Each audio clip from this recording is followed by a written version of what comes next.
Why is it that we can enjoy video games, books, movies, or what we call entertainment, but when we have to put in work, we don't enjoy it?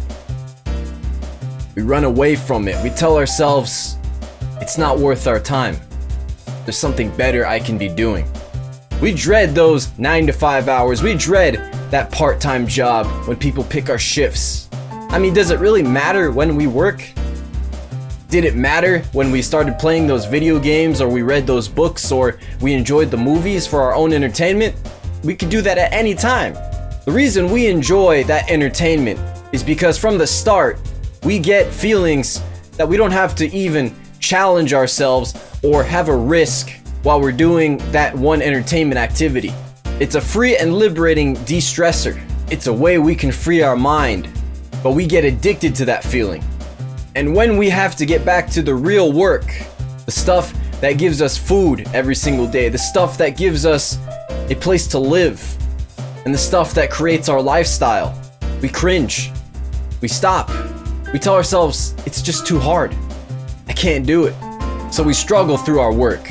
And if you don't have a committed contract to an employer, a lot of times we quit being self-employed, being masters, painters, whatever have you, of your own business. But here's the thing, even though video games, books, movies, and all these other forms of entertainment don't put up that resistance, they free us from our stress or whatever we're facing in our day, and we can do it whenever we want.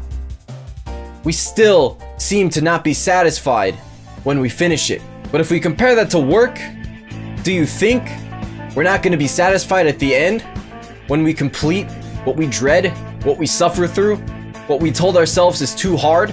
Now, there must have been something in life you completed. Something in life you had to make sure you finished. The constraints may have been because somebody else told you to do it, but either way, you took it upon yourself to finish it. Don't you think that satisfaction is better than what we have in entertainment? That satisfaction of completion? I mean, the fact of the matter is, we don't come back to it. That means we were satisfied. If we had a full meal where we feel full, where we don't want to eat anymore, do we eat again? No. We're satisfied. But if we have dessert, snacks, whatever, we won't feel satisfied. Because we're not chasing the hunger. We're chasing the flavor.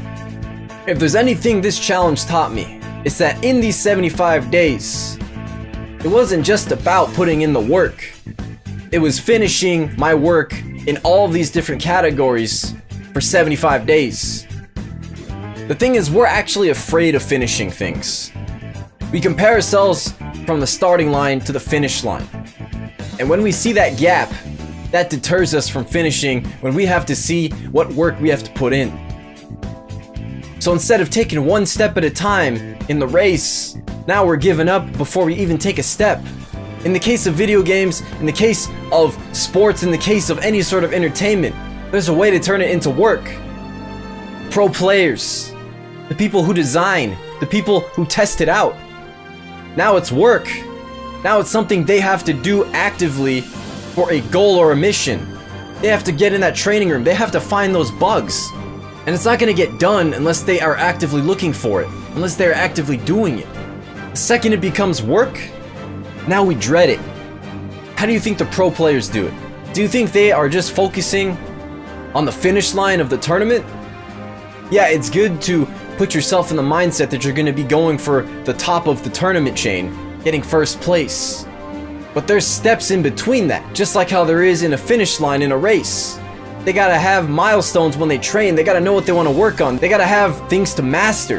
And imagine if you were doing this for a living, if you were professionally doing some sort of entertainment as a job, and your job relies on you winning over and over again. Ever since games have existed in the competitive scene, there's always been something called surrender, just like how there is in war. Giving up before the game is even ended. Giving up before you've seen what really both teams or players have to offer. See, the end of that game only ends when the winning conditions happen. But for some reason, they've broken our spirit. They've broken our incentive for completing it. So we rage quit. We hit that button that says, I'm done. I give up. But even if you lose, even if you make it to the end where you aren't at the top, don't you think it'll feel better to know that you lost, but you made it to the end versus you just gave up, versus you took the easy way out instead of trying to figure out if there actually was another way? From the start, everything is going to be uncomfortable.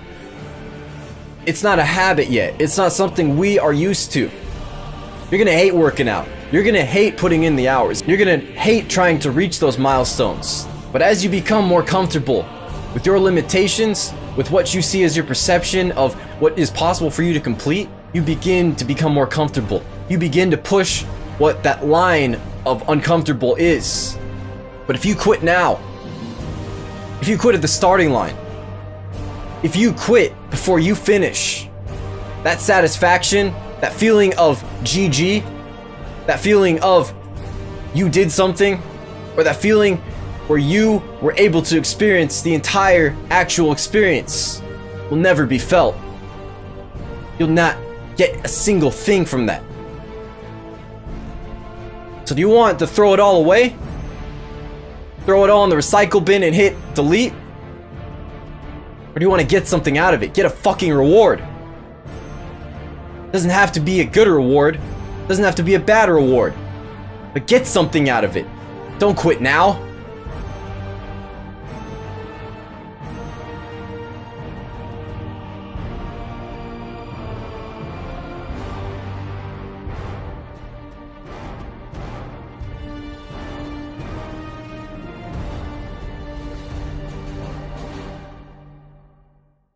I'm probably going to leave this at the end of the video, but since this is the last day of 75 Hard, this is the last sort of mix of where I'll be focusing on 75 Hard in these messages.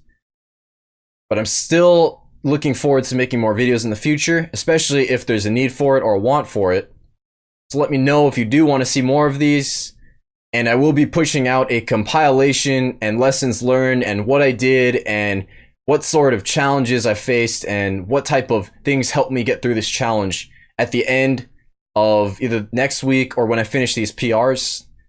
And I'm looking forward to making that video, so hopefully I'll see you guys next time on that video of when I talk about lessons learned from 75 Hard. Catch you guys again next time.